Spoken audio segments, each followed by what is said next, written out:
Hello, I am Suman Kumar from continuous study point. पिछला video lecture में जो हम लोग डिस्कस कर रहे थे, मेटलर्जी चैप्टर पे डिस्कस चल रहा था और हम लोग उसमें रिफाइनिंग प्रोसेस को स्टडी कर रहे थे। और रिफाइनिंग प्रोसेस में बहुत सारा प्रोसेस के बारे में स्टडी कर चुके थे। रिफाइनिंग में देख चुके थे कि डिस्टिलेशन किसे कहते हैं, लिक्वेशन किसे कहते हैं, और इसके बाद जॉन रिफाइनिंग को भी हम लोग देख चुके थे, जिसमें एक रोलर लिया गया था, मोबाइल हीटर लिया गया था और मोबाइल हीटर को मूव कर करके क्या कर रहे थे, सिल्क जर्मेनियम था, जो भी सेमीकंडक्टर डिवाइस होता है, सेमीकंडक्टर में जो यूज होता है, जो सेमीकंडक्टर यूज होता है, सिलिकन सब को हम लोग वहां से प्यूरिफाइड कर सकते हैं। और प्यूरिफाइड किस विधि से करते हैं, उसमें हम लोग क्या कर रहे थे, एक रोलर ले रहे थे और रोलर मोबाइल हीटर था, और मोबाइल हीटर को जब मूव कर रहे थे तो इम्प्यूरिटी आपका मोल्टेन स्टेट में रहना चाह रहा था, लेकिन आपका जो प्योरिटी फॉर्म, प्योर फॉर्म में जो भी चीज था वो हमेशा किस में रहना चाहता, क्रिस्टल फॉर्म में। तो आपका पीछे छूट रहा था। आज हम लोग उसी से आगे बढ़ेंगे और हम लोग देखेंगे कि इसके बाद हम लोग अगला प्रोसेस पे चलते हैं, इलेक्ट्रोलाइटिक रिडक्शन पे चलते हैं, और इलेक्ट्रोलाइटिक रिडक्शन क्या होता है उसको देखने का कोशिश करते हैं। इसके बाद धीरे धीरे प्रोसेस को आगे बढ़ाएंगे और लास्ट में हम लोग इसके बाद जो नेक्स्ट हम लोग वीडियो लेक्चर में नेक्स्ट टॉपिक पे जो डिस्कस करेंगे तो एलिंघम डायग्राम पे डिस्कस करेंगे कि हम लोग जो रिड्यूसिंग एजेंट यूज कर रहे थे किस तरह आप यूज करना है, उसका एप्रोप्रिएट क्या होना चाहिए, किस टेम्परेचर पर यूज करिएगा, किस टेम्परेचर, बिलो टेम्परेचर, जब लो टेम्परेचर होगा तो किस रिड्यूसिंग एजेंट को आप बेटर यूज कर पाइएगा, उस पर भी हम लोग डिस्कस करेंगे। तो चलिए आगे बढ़ते हैं और आज हम लोग डिस्कस करते हैं इलेक्ट्रोलाइटिक रिडक्शन के बारे में। तो इलेक्ट्रोलाइटिक रिडक्शन, तो हम लोग डी पार्ट पे चलते हैं और इसको देखते हैं। प्रोसेस का नाम है इलेक्ट्रोलाइटिक रिडक्शन। तो इलेक्ट्रोलाइटिक रिडक्शन, तो इस प्रोसेस को हम लोग कोशिश करते हैं समझने का कि इलेक्ट्रोलाइटिक रिडक्शन क्या होता है।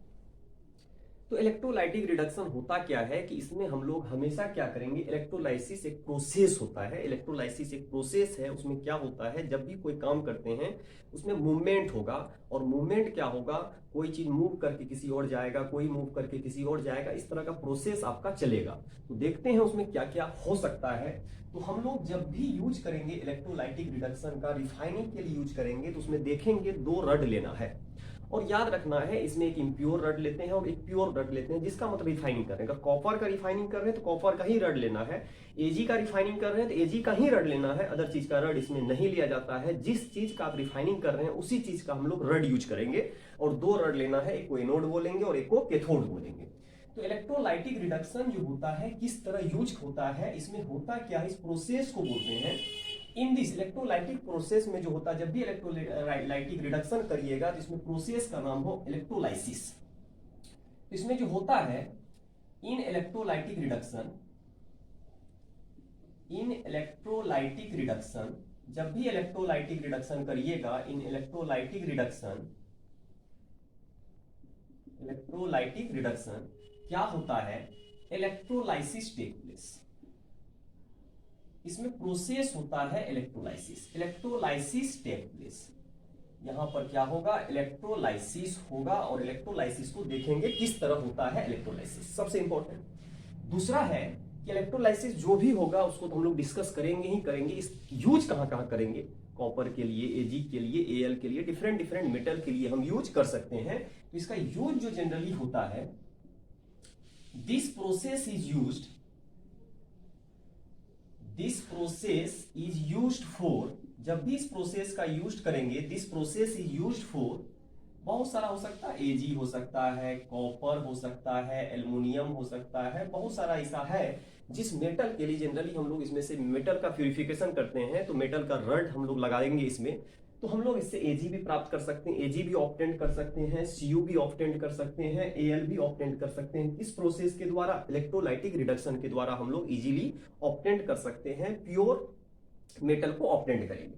तो चलिए सबसे पहले इलेक्ट्रोलाइसिस जो होगा उसमें होता क्या है, जब भी इलेक्ट्रोलाइसिस करेंगे, जब भी हम लोग करना है तो सबसे पहले रड तो लेना है।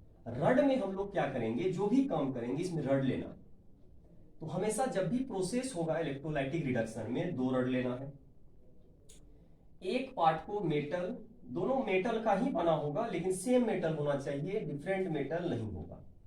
तो इस तरह करके हम लोग यूज करेंगे, और इधर वाला जो पार्ट होगा, मान लीजिए इधर हम लोग जब भी लेंगे इम्प्योर मेटल लेंगे, इस वाला पार्ट में हम लोगों को जब भी लेना है इम्प्योर मेटल लेना है, और इस साइड में हम लोगों को जब भी लेना है, इधर वाले में किसको लेना है, प्योर मेटल को लेना है। तो एक साइड क्या हो गया, इम्प्योर मेटल, और एक साइड क्या हो गया, प्योर मेटल। तो प्योर मेटल और इम्प्योर मेटल दोनों यूज करना है हम लोग। जब भी इलेक्ट्रोलाइटिक रिडक्शन प्रोसेस करेंगे तो हम लोगों को हमेशा याद रखना है कि इम्प्योर मेटल और प्योर मेटल दोनों में सेम ही मेटल यूज होगा। तो मान लेते हैं कॉपर का प्यूरिफिकेशन अगर कर रहे हैं तो कोई भी अगर हम एम ले लेते हैं, मान लेते हैं एम मेटल है, तो यहां पर एम जो है प्योर मेटल है, इधर भी सॉलिड ही फॉर्म में होगा, डिफरेंट फॉर्म में तो हो नहीं सकता है।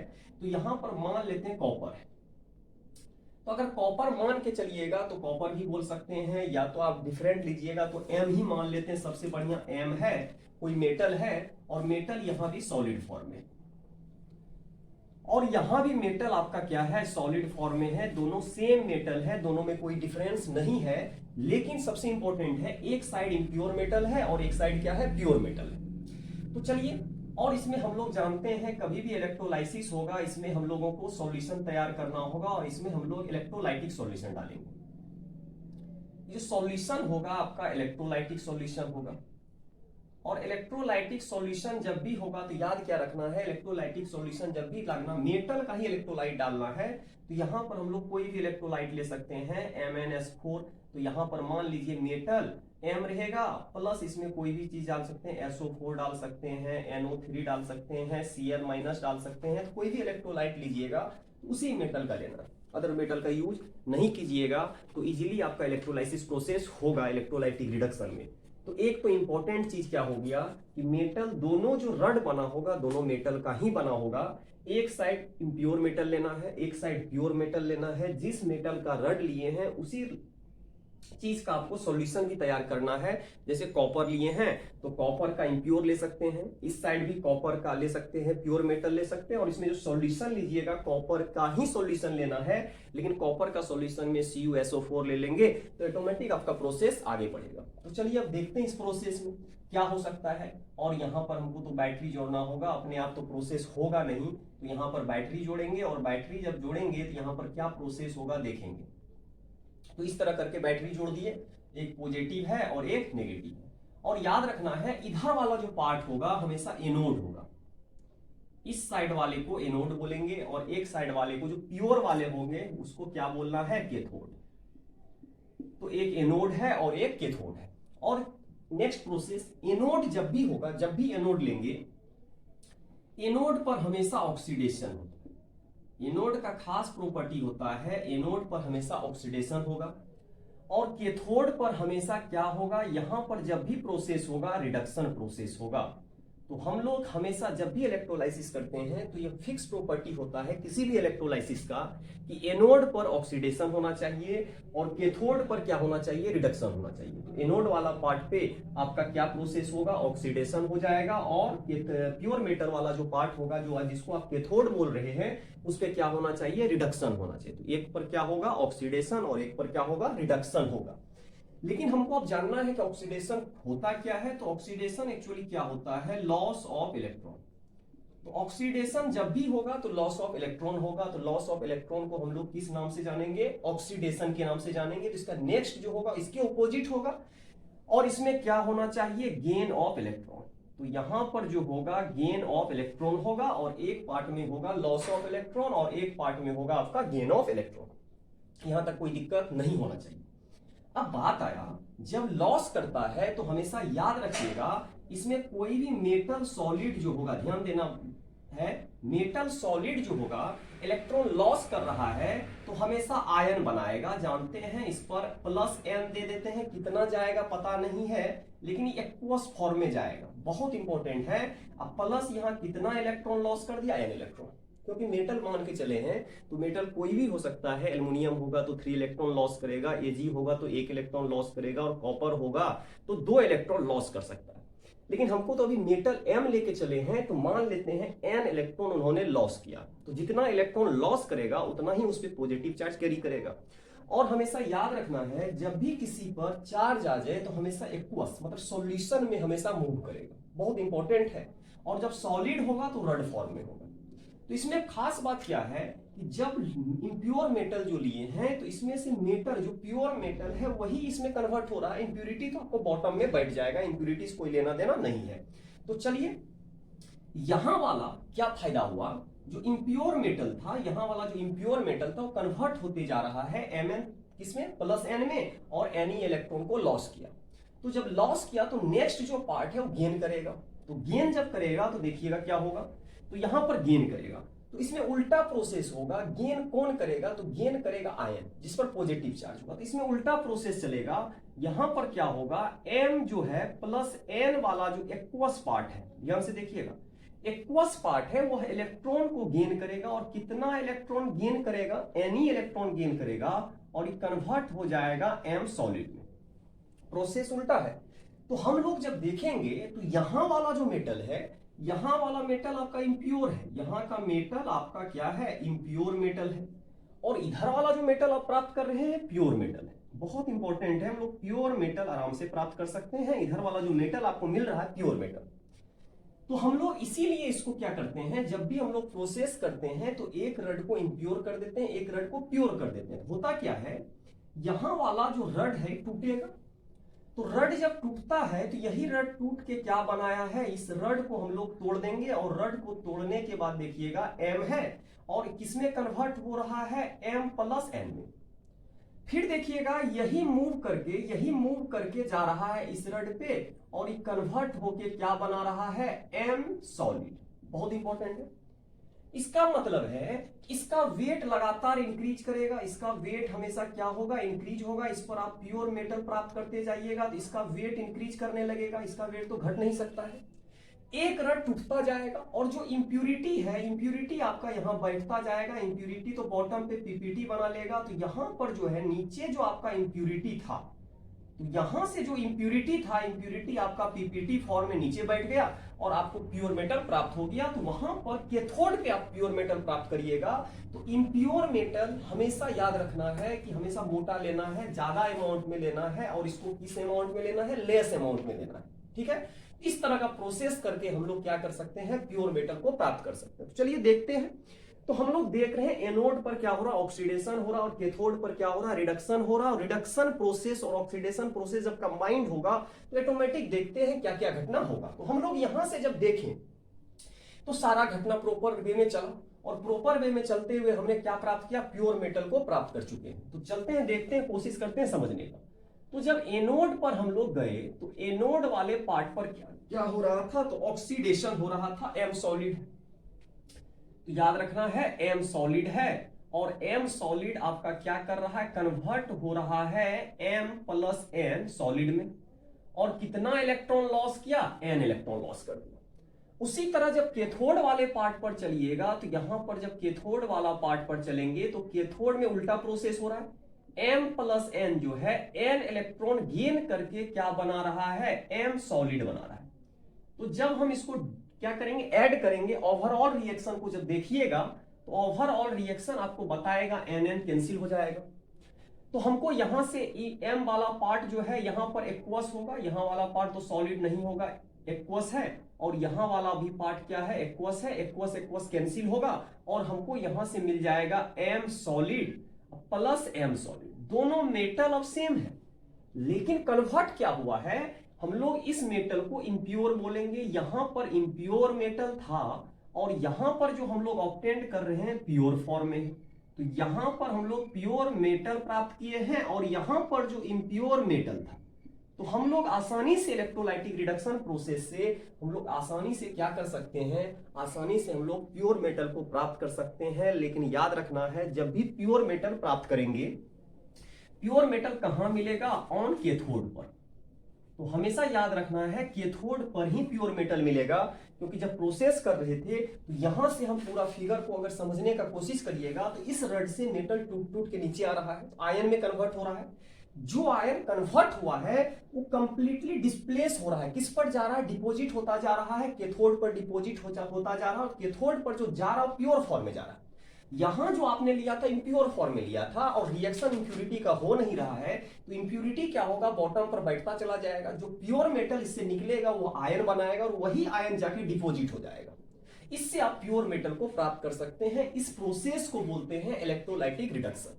तो इलेक्ट्रोलाइटिक रिडक्शन को हम लोग आसानी से समझ सकते हैं। क्या प्रोसेस होता है? इलेक्ट्रोलाइसिस प्रोसेस होता है, मूवमेंट ऑफ आयन होता है, एक आयन जनरेट करता है, एक आयन डिपोजिट होता है। तो कैथोड पर हमेशा आयन डिपोजिट होगा, वहां से हम लोग प्योर मेटल को प्राप्त करेंगे। चलिए अब नेक्स्ट चलते हैं हम लोग, इसके बाद नेक्स्ट इस पर चलते हैं कि नेक्स्ट इसका प्रोसेस क्या हो सकता है। तो नेक्स्ट प्रोसेस को बोलेंगे वेपर फेज रिफाइनिंग। ठीक है, तो वेपर फेज रिफाइनिंग क्या होता है, उसी से पता चल रहा है कि वेपर बना के हम लोग क्या करेंगे, उससे रिफाइन करेंगे तो इजीली हम लोग किसी भी चीज को ऑब्टेन कर सकते हैं। तो चलिए देखते हैं नेक्स्ट प्रोसेस को, वेपर फेज रिफाइनिंग को देखने का कोशिश करते हैं और उसको समझने का कोशिश करते हैं। तो नेक्स्ट प्रोसेस पे चलते हैं। तो इसके बाद जो हम लोग प्रोसेस देखने वाले हैं उस प्रोसेस का नाम है वेपर फेज रिफाइनिंग।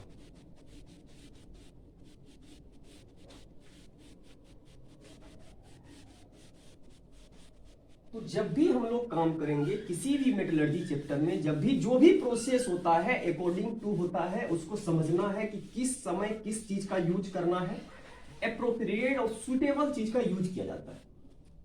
उससे फायदा क्या होता है, कोई भी काम इजीली होगा और आसानी से आप किसी भी चीज को ऑब्टेन कर सकते हैं, ऑब्टेन करने में आपको कोई दिक्कत नहीं होगा। तो चलिए अब नेक्स्ट प्रोसेस पे चलते हैं और उसको समझने का कोशिश करते हैं कि नेक्स्ट प्रोसेस का क्या होगा। तो उस प्रोसेस को हम लोग बोलेंगे वेपर फेज रिफाइनिंग। उसको क्या कहेंगे, वेपर फेज रिफाइनिंग बोलेंगे और उसको समझते हैं उसमें क्या क्या हो सकता है। तो यहां से नेक्स्ट प्रोसेस चलेंगे और यहां पर ई नंबर में आएगा वेपर फेज रिफाइनिंग। तो vapour phase refining, vapour phase refining. तो वेपर फेज रिफाइनिंग क्या होता है समझने का कोशिश करते हैं। वेपर फेज का शर्त है कि जो भी कंपाउंड, जो भी मेटल होगा वो हमेशा वोलाटाइल नेचर का होना चाहिए, और वोलाटाइल नेचर का जो भी होगा, जो भी चीज होगा वो वोलाटाइल नेचर का होना चाहिए, वोलाटाइल कंपाउंड बना देना चाहिए, और वोलाटाइल कंपाउंड इजीली डिकम्पोज होकर फिर से मेटल दे दे। सबसे इंपॉर्टेंट बात है कि वेपर फेज रिफाइनिंग में तो हम जानते हैं हीट करेंगे, हीटिंग टेम्परेचर ऑटोमेटिक है, ये टेम्परेचर बेस्ड ऑन है, किसी भी चीज को हीट करते हैं किसी एप्रोप्रिएट चीज को डाल के। तो इसका शर्त क्या है, कंडीशन क्या है, कंडीशन इंपॉर्टेंट हो जाता है। इसका शर्त क्या है कि वेपर फेज रिफाइनिंग का, कि मेटल जो है, जो भी है मेटल हमेशा कन्वर्ट हो जाना चाहिए वोलाटाइल कंपाउंड में, वोलाटाइल कंपाउंड में। सबसे इंपॉर्टेंट मतलब metal should be easily converted, easily convert हो जाना चाहिए, इजीली कन्वर्टेड इनटू, किसमें कन्वर्ट होना चाहिए, वोलाटाइल कंपाउंड में। तो अगर ये वोलाटाइल कंपाउंड में इजीली कन्वर्ट हो गया तभी हम प्रोसेस को यूज करेंगे, नहीं तो यूज करने का कोई आवश्यकता नहीं। ये तो पहला इंपॉर्टेंट है।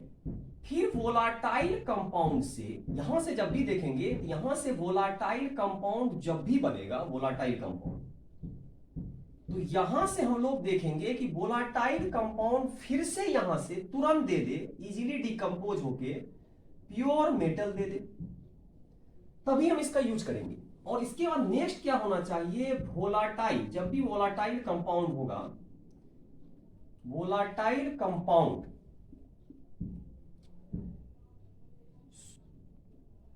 शुड बी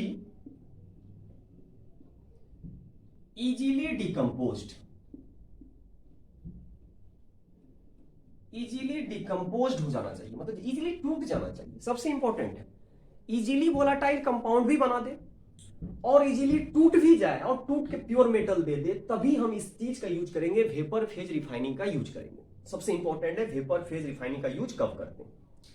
अब नेक्स्ट चलते हैं, वेपर फेज रिफाइनिंग में दो प्रोसेस इंपॉर्टेंट है। पहला जो प्रोसेस इसमें आएगा ए नंबर में, पहला प्रोसेस जो हम लोग देखेंगे इसको बोलेंगे मॉन्ड्स प्रोसेस। सबसे इंपॉर्टेंट है, पहला प्रोसेस है मॉन्ड्स प्रोसेस। मॉन्स प्रोसेस क्या होता है? मॉन्स प्रोसेस हमेशा क्या होगा, उसमें मॉन्स नाम का वैज्ञानिक क्या है, इसीलिए उस प्रोसेस का नाम ही दे दिया है मॉन्स प्रोसेस। तो इसमें तो कोई टेंशन नहीं होना चाहिए कि मॉन्स प्रोसेस होता क्या है। मॉन्स नाम का वैज्ञानिक क्या, तो अपना नाम के अकॉर्डिंग रख दिया मॉन्स प्रोसेस। तो प्रोसेस को समझने का कोशिश करते क्या किया। सबसे इंपॉर्टेंट काम है कि मॉन्स प्रोसेस यूज किसके लिए होगा, तो इससे बेटर सबसे पहला तो यही याद रखना है कि यूज किसके लिए होगा। तो मॉन्स प्रोसेस जब भी यूज होता है, दिस प्रोसेस इज यूज्ड, इस प्रोसेस को हम लोग जब भी यूज करेंगे, this process is used, this process is used for nickel. मतलब जब भी हमको यूज करना है, किसके लिए करना है, निकेल के लिए करना, सबसे इंपॉर्टेंट। और इस प्रोसेस में होता क्या है उसको भी देखने का कोशिश करते हैं। 2 स्टेप में रिएक्शन चलेगा, क्यों जानते हैं। सबसे पहले हम लोग वोलाटाइल कंपाउंड बनाएंगे, फिर वोलाटाइल कंपाउंड को कन्वर्ट कर देंगे प्योर मेटल में, तो आराम से हम लोग इससे ऑब्टेन कर सकते हैं प्योर मेटल। लेकिन मॉन्स नाम का वैज्ञानिक जो किया, वो प्रोसेस किसके लिए एप्लीकेबल होगा, निकेल के लिए। तो इंपॉर्टेंट टर्म होता है कि निकेल के लिए यूज करते हैं मॉन्स प्रोसेस का। करेंगे कैसे, देखते हैं। सबसे पहला स्टेप फर्स्ट में क्या करेंगे, इस प्रोसेस में खास बात क्या होता है, स्टेप फर्स्ट में निकेल का रिएक्शन हम लोग क्या करेंगे, सीओ से करवाएंगे। निकेल कंबाइंड होता है, इसमें हमेशा जब भी कंबाइंड होगा, निकेल कंबाइंड विथ, किसके साथ कंबाइंड होगा, सीओ के साथ। किसके साथ हो जाएगा, सीओ, कार्बन मोनोऑक्साइड के साथ होगा, जिसको कार्बोनाइल बोलेंगे। Nickel combined with CO, then form volatile complex compound. यहां से हम लोगों को मिलेगा वोलाटाइल कंप्लेक्स कंपाउंड। कौन सा कंपाउंड मिलेगा, वोलाटाइल कंप्लेक्स कंपाउंड। यही तो मेन इसका शर्त था कि जब भी बनाना चाहिए, सबसे पहला इंपॉर्टेंट है मेटल रिएक्ट करे किसी न किसी के साथ और कंपाउंड बना दे मेटल वोलाटाइल कंपाउंड। ठीक है, तो वोलाटाइल कंपाउंड बनाना है, तो मोड्स जो लिया किसके साथ रिएक्शन करा दिया, सीओ के साथ। तो फर्स्ट स्टेप में क्या किया, निकेल लिया, और निकेल यहां सॉलिड फॉर्म में है लेकिन इम्प्योर निकेल है, अभी प्योर निकेल नहीं है। तो होता क्या है, निकेल जब रिएक्शन करेगा, किसके साथ रिएक्शन करेगा, सीओ के साथ। ठीक है, ये ज्यादा नहीं करता है, यहां से हम लोग ले सकते हैं 50 से 80 के बीच होता है। तो यहां पर हम लोग क्या कर सकते हैं, 50 to 80 डिग्री सेंटीग्रेड पर इसको गर्म कर दीजिए। 50 to 80 डिग्री सेंटीग्रेड पर इसको गर्म करेंगे, तो ये कंपाउंड बनाएगा, यहां से बना देगा NiCO4, एक volatile complex compound, nickel carbonyl compound बनाया, टेट्रा कार्बोनाइल निकेल बनाया है। तो ये जो कंपाउंड बना है वोलाटाइल, तो वोलाटाइल है, तो यहां इंप्यूरिटी नहीं है, इंप्यूरिटी के साथ तो रिएक्शन सीओ किया नहीं है, तो सीओ जो रिएक्शन किया, इंप्यूरिटी लेफ्ट हो चुका है, पीछे ही लेफ्ट हो चुका है, इसके बाद इंप्यूरिटी वहां गया नहीं है, प्यूरिटी है प्योर। तो वोलाटाइल कंपाउंड बनाया है। तो अभी वोलाटाइल कंपाउंड बना दिया, इसमें कोई टेंशन नहीं होना चाहिए, वोलाटाइल कंपाउंड बना दिया। अब आगे चलते हैं। फिर नेक्स्ट स्टेप था वोलाटाइल कंपाउंड प्योर में कन्वर्ट होना चाहिए, हीटिंग को बढ़ा देंगे, अब कुछ भी लेना नहीं, उसको तोड़ना है। तो स्टेप सेकेंड में क्या किया, तो स्टेप सेकेंड में हम लोग क्या करते हैं, जब भी स्टेप सेकेंड कीजिएगा तो बस करना क्या है, जो वोलाटाइल कंपाउंड बनाना है, हमको तो प्योर मेटल चाहिए, तो जो सीओ लगा चुका है यहां पर, जो ऐड हो चुका है, उसको हटाना है, तो टेम्परेचर थोड़ा ज्यादा देना होगा। तो स्टेप सेकेंड में क्या करते हैं, वेन वोलाटाइल कंपाउंड, जैसे ही वोलाटाइल कंपाउंड को हीट करिएगा, वोलाटाइल कंपाउंड इज हीटेड, जैसे ही वोलाटाइल कंपाउंड को हीट करेंगे, वोलाटाइल कंपाउंड इज हीटेड, जैसे ही वोलाटाइल कंपाउंड को क्या कर देंगे, हीट कर देंगे, then pure metal is obtain, यहां से आपको प्योर मेटल मिल जाएगा। तो यहां से प्योर मेटल इज ऑब्टेन, बड़ा इंपॉर्टेंट होता है मॉन्स प्रोसेस, कोई खास डिफिकल्ट नहीं होता है, टेम्परेचर पे बेस्ड ऑन है। 2 स्टेप में रिएक्शन होगा, एक होगा वोलाटाइल कंपाउंड बनाना है, दूसरा वोलाटाइल कंपाउंड को हाई टेम्परेचर पे तोड़ देना है। उसी वोलाटाइल कंपाउंड को फिर से गर्म करेंगे, जैसे ही गर्म करेंगे, यहां क्या है NiCO4 है, इसको हीट करेंगे, लेकिन टेम्परेचर बढ़ा के हीट करेंगे। तो यहाँ 120 से लेके मान लीजिए कर दीजिए यहाँ 280 या 280 या 180 डिग्री सेंटीग्रेड पर कहीं भी गर्म करिए थोड़ा हाई टेम्परेचर पे, तो यहाँ निकेल अलग हो जाएगा। प्लस यहां पर आपको क्या हो जाएगा, CO गैस बाहर निकल जाएगा और इस मेटल को हम लोग आराम से बोल सकते हैं यहां से आपको प्योर मेटल मिल चुका है। तो मोन्स प्रोसेस से हम निकेल का रिफाइनिंग कर सकते हैं। रिफाइनिंग प्रोसेस चल रहा है, रिफाइनिंग ही कर रहे थे। रिफाइनिंग में डिफरेंट प्रोसेस को हम लोग यूज करते चले जा रहे थे। तो इससे पिछला वाला तो देखे थे इलेक्ट्रोलाइटिक रिडक्शन, उसमें एनोड कैथोड लिए थे। तो मोन्स प्रोसेस में जो नाम होता है इसका वेपर फेज रिफाइनिंग होता है। वेपर फेज मतलब वेपर बनाना है, फिर उसको तोड़ ताड़ के बराबर कर देना। तो मोन्स प्रोसेस आया, पहला वैज्ञानिक था मोन्स नाम का वैज्ञानिक था, जिन्होंने इसमें यूज किया, निकेल के यूज किया, CO कार्बोनाइल को लेके यूज किया और उसमें देख चुके हैं कि एक बार वोलाटाइल कंपाउंड बनाना है और नेक्स्ट स्टेप में क्या करना है, उसको फिर से गर्म करिएगा तो यहां से आपको प्योर मेटल मिलेगा। और इंपॉर्टेंट चीज क्या होता है, जब रिएक्शन होता है ना तो यहां इंप्यूरिटी लेफ्ट हो जाता है, मतलब इंप्यूरिटी यहां लेफ्ट है आपका। यहां पर इंपॉर्टेंट क्या है, इंप्यूरिटी जो है आपका लेफ्ट हो चुका है, तो यहां पर इंप्यूरिटी जो है लेफ्ट हो चुका है, पीछे छूट चुका है। मतलब इंप्यूरिटी से रिएक्शन वहां नहीं कर रहा है, इंप्यूरिटी तो आपका लेफ्ट हो गया, पीछे ही छूट गया है। जो प्योरिटी था उसी से रिएक्शन किया, फिर आप गर्म करके CO को बाहर निकाल दिया, आपको प्योर मेटल यहां से मिल गया। एक पहला प्रोसेस हुआ मोन्स प्रोसेस। नेक्स्ट इसी में अगला वैज्ञानिक आया था, B नंबर में हम लोग देखते हैं, और नेक्स्ट वैज्ञानिक को समझते हैं वेन अर्कल मेथड। तो यहां पर है वेन अर्कल मेथड। तो ये भी मेथड जो होता है उसी प्रोसेस पर है, वेन अर्कल मेथड भी जो होता है उसी प्रोसेस पर निर्भर करता है। तो प्रोसेस है वेनर। यहां का प्रोसेस था मोन्स। तो मोन्स किसके लिए यूज करे थे, निकेल के लिए यूज किए थे। और इसका दूसरा नाम होता है फिलामेंट लेके यूज करता है, जिसको फिलामेंट ग्रोथ मेथड भी बोलते हैं। इसका दूसरा नाम होता है फिलामेंट ग्रोथ प्रोसेस। मतलब एक फिलामेंट लेके हीटिंग देता है, इसमें हीट ज्यादा चाहिए, इसे टंगस्टन का फिलामेंट लेंगे और इसको यूज क्यों कैसे करता है, इसमें एक आप टंगस्टन लगा सकते हैं, इस तरह का प्रोसेस होता है, इसीलिए इसको फिलामेंट बोला जाता है। इसमें क्या करिए, बल्ब टाइप का होता है, इसको गर्म कर दीजिए, टेम्परेचर डिफरेंट होगा, तो यहां पर क्या किया जाता है, एक फिलामेंट लगा दिया जाता है, इसीलिए इसको फिलामेंट है आपका। तो यहां से क्या है, फिलामेंट है। तो इसी मेथड में हम लोग, इसीलिए इसको फिलामेंट मेथड भी बोलते हैं, ग्रोथ मेथड भी बोलते हैं। तो यहाँ का टेम्परेचर, जो नीचे का टेम्परेचर होता है 600 डिग्री सेंटीग्रेड होता है, तो यहाँ 600 डिग्री सेंटीग्रेड होता है। ऊपर वाला टेम्परेचर जो होता है 1800 डिग्री सेंटीग्रेड होता है, टेम्परेचर पे बेस्ड ऑन होता है। तो ये जो मेथड है ना, इसी के अंदर किया जाता है। तो होता क्या है ना, यहाँ जो 1800 डिग्री सेंटीग्रेड है, यहीं पर आपको प्योर मेटल मिलेगा।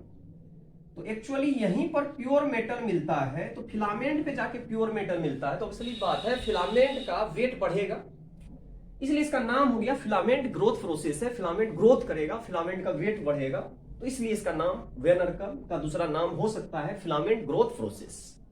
देखते हैं इसमें क्या करेंगे। जनरली हम लोग जब काम करते हैं, तो जब भी हम लोग 600 डिग्री, स्टार्टिंग तो 600 डिग्री से ही करेंगे, बाद बाकी ऊपर जाएंगे और ऊपर जाने के बाद तो टूटेगा। तो यहीं पर हम लोगों को लेना है इंप्योर मेटल, यहीं पर आप ले लेते हैं इंप्योर मेटल। तो यहीं पर जो भी रिएक्शन होगा, यहाँ इंप्योर मेटल लेते हैं। तो यहां पर क्या करेंगे, इंप्योर मेटल ले लेंगे, और इंप्योर मेटल में एक्चुअली होता क्या है, इसमें I2 ऐड करते हैं, बड़ा इंपॉर्टेंट, इसमें I2 ले लेते हैं और I2 के साथ रिएक्शन कराते हैं। बाद बाकी यहां से जो भी वोलाटाइल कंपाउंड बनेगा ऊपर जाएगा, वोलाटाइल तो वेपर फेज में होगा तो ऊपर जाएगा, और ऊपर जाने के फिर से टूट जाएगा। ठीक है, टेम्परेचर हाई है, टूटेगा।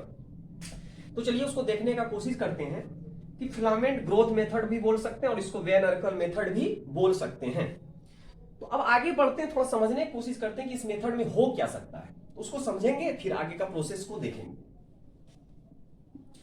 तो सबसे इंपॉर्टेंट हो जाता है कि जब भी हम लोग काम करते हैं, जब भी कोई भी काम करिएगा, जब भी कोई चीज करिएगा, तो उसको समझना है, और धीरे धीरे करके जब समझिएगा तो आप आसानी से उसको आइडेंटिफाई कर सकते हैं कि किसमें क्या प्रोसेस यूज हो सकता है। तो प्रोसेस में कोई टेंशन नहीं होता, प्रोसेस को हम लोग आराम से समझ सकते हैं। तो प्रोसेस को समझने में हमेशा आपको ध्यान रखना होगा कि किस प्रोसेस में क्या ले रहे हैं, किस प्रोसेस का यूज किसके लिए किया जा रहा है, क्योंकि हर एक प्रोसेस का अपना अपना यूज होता है।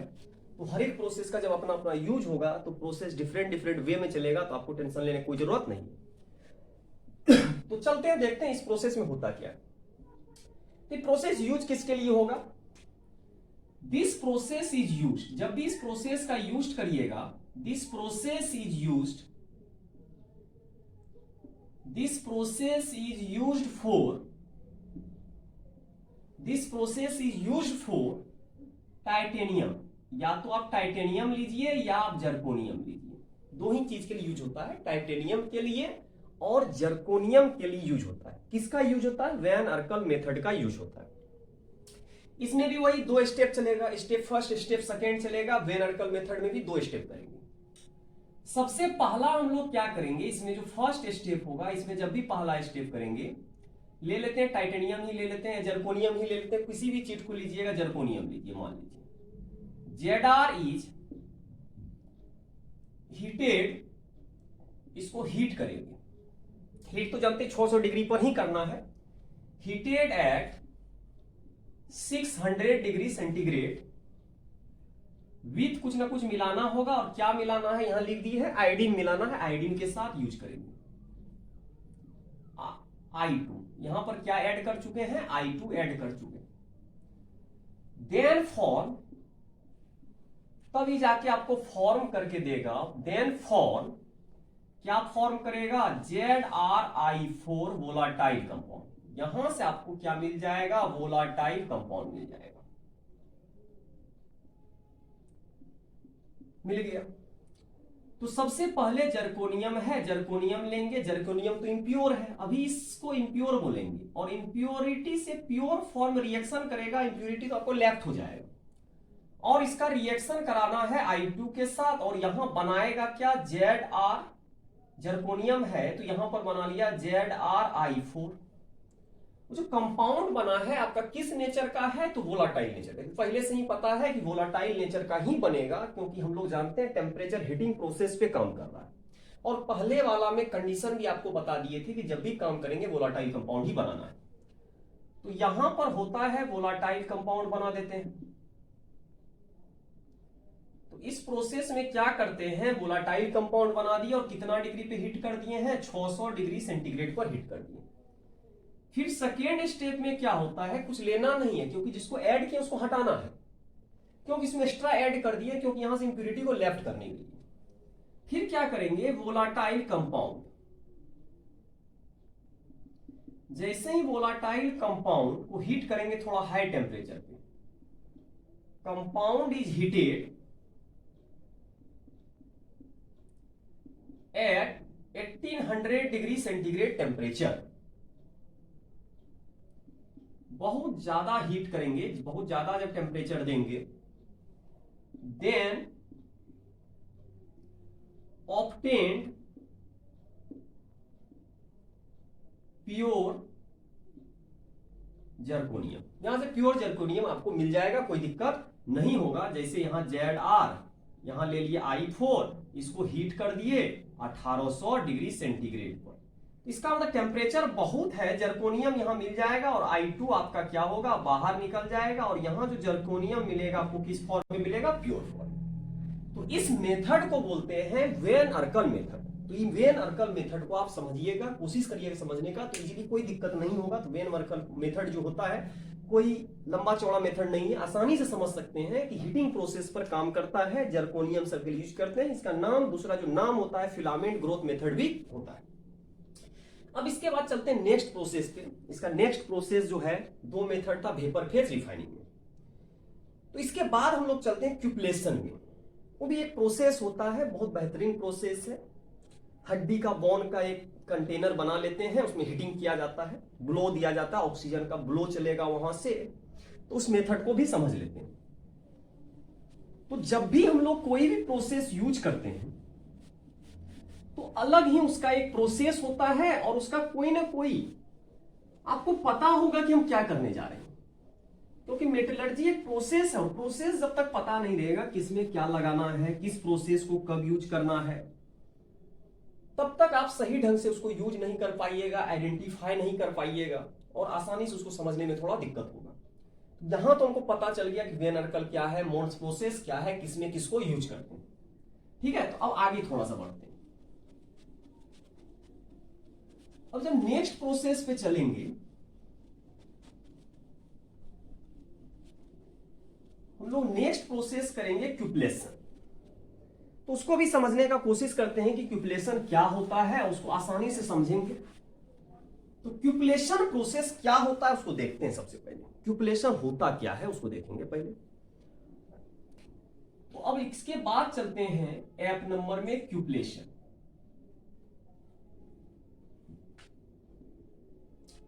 ये भी एक प्रकार का प्रोसेस है, क्यूपलेशन process.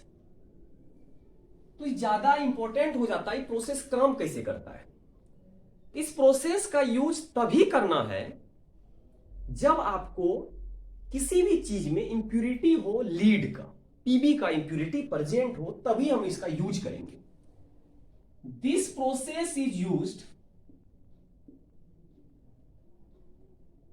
This process is used when, इस प्रोसेस का यूज तब करेंगे व्हेन पीबी, पीबी को बोलेंगे लीड जो होना चाहिए, लीड इज प्रेजेंट, कहीं भी प्रेजेंट होना चाहिए, प्रेजेंट एज इंप्यूरिटी। कहीं भी अगर इंप्यूरिटी के रूप में आपको मिल जाए, क्या मिल जाए, लीड इंप्यूरिटी है, सबसे इंपॉर्टेंट। अब ज्यादातर हम लोग जब इसको यूज करेंगे तो एजी में मिलता है, तो एजी में ही इसका यूज करते हैं।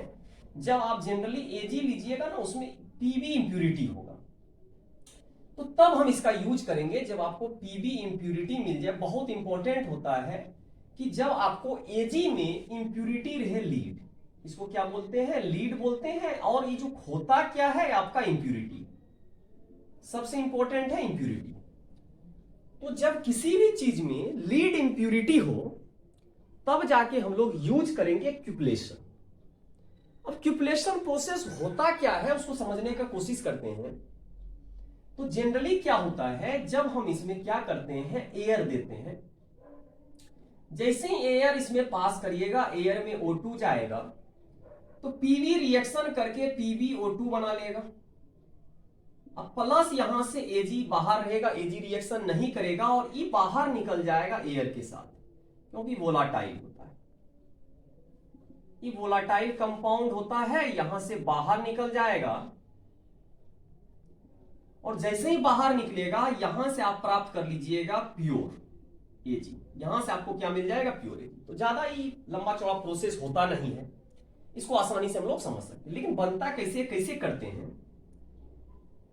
इस तरह का एक कंटेनर लेते हैं जो एग का बना होता है, राख का बना होता है, बोन एग का। एक होगा, किसका होगा, बोन का होगा, मतलब हड्डी का, चूर्ण का इसको बना दिया जाता है।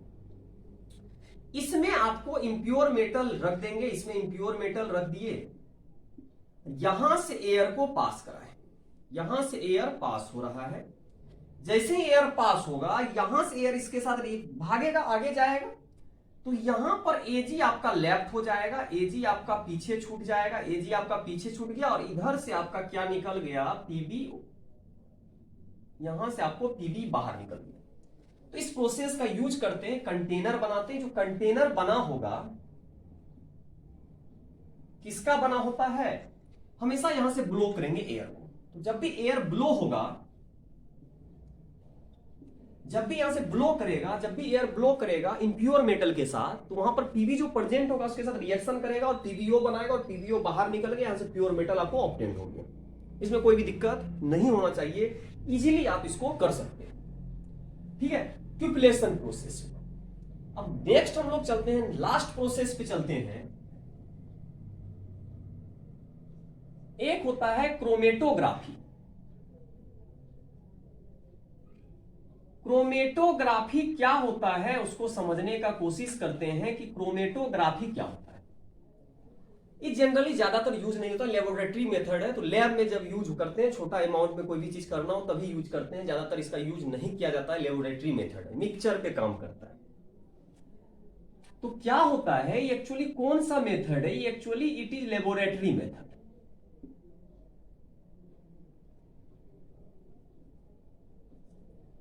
ये लेबोरेटरी मेथड है, तो इस मेथड का जनरली यूज करते हैं हम लोग, लैब में ही करेंगे, बाहर में ज्यादा यूज इसका ज्यादा नहीं होता है क्रोमेटोग्राफी का।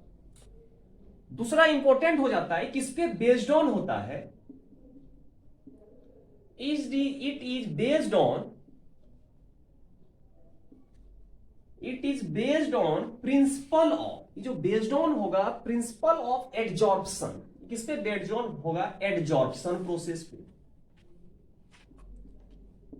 एडजॉर्प्शन। तो इसमें कोई खास प्रॉपर्टी होता नहीं, एडजॉर्प्शन प्रोसेस होता है, एडजॉर्ब करेगा, बाद बाकी एडजॉर्प्शन प्रोसेस पे डिफरेंट डिफरेंट कॉलम होगा, सब अपना अपना सबका अपना अपना एडजॉर्बेंस प्रॉपर्टी होगा, इंटरेक्शन होता है। तो प्रोसेस काम कैसे करता है, एडजॉर्प्शन प्रोसेस पर होगा। जनरली हम लोग यहां पर जब भी काम करते हैं, इसमें होता क्या है कि कॉलम लेंगे और यहां पर हम लोग बाहर निकासी का लगा देंगे, तो यहां पर एक बंद लगा दीजिए, ट्यूब बंद होना चाहिए, जब भी आपको जरूरत होगा तभी खोलिए। और होता क्या है, यहां से हम लोग क्या करेंगे, यहां पर हम लोग इम्प्योर मिक्सचर को डालेंगे। तो यहां पर जब भी हमको कोई भी मेटल हो, कोई भी चीज हो, कोई भी काम कर रहे हो, तो यहां एक्चुअली मिक्सचर करते हैं, मिक्सचर बना लेते हैं। और मिक्सचर में हम लोग बहुत सारा चीज डाल सकते हैं। मिक्सचर में तो जो भी मेटल लीजिएगा, मेटल ले लीजिए, जो भी चीज लेना है, मेटल नॉन मेटल जो भी हो, इसके साथ हम लोग वाटर सब ऐड कर देंगे, मिक्सचर बना लेंगे। उस मिक्सचर को हम लोग यहां पर डिफरेंट यहां पर हम लोग क्या करेंगे, यहां पर एक एडजॉर्बेंट लगा दिए, यहां एक एडजॉर्बेंट लगा दिए, एक एडजॉर्बेंट यहां लगा दिए। एडजॉर्बेंट प्रोसेस होता है, मान लीजिए ये जो एडजॉर्बेंट ए है, आपका बी है और यहां सी है, इस सब जितना भी होता है एडजॉर्बेंट होता है, एडजॉर्बेंट होता है। तो क्या होता है, जब वहां से मिक्सचर हम लोग डालते हैं, तो उसका जो मिक्सचर का अपना अपना क्या होगा, इसमें पोर होता है, इसमें क्या होगा, आपको पोर नजर आएगा, थोड़ा थोड़ा पोर दे दिया जाता है, पोर का मतलब छिद्र होता है, इसमें आगे बढ़ेगा।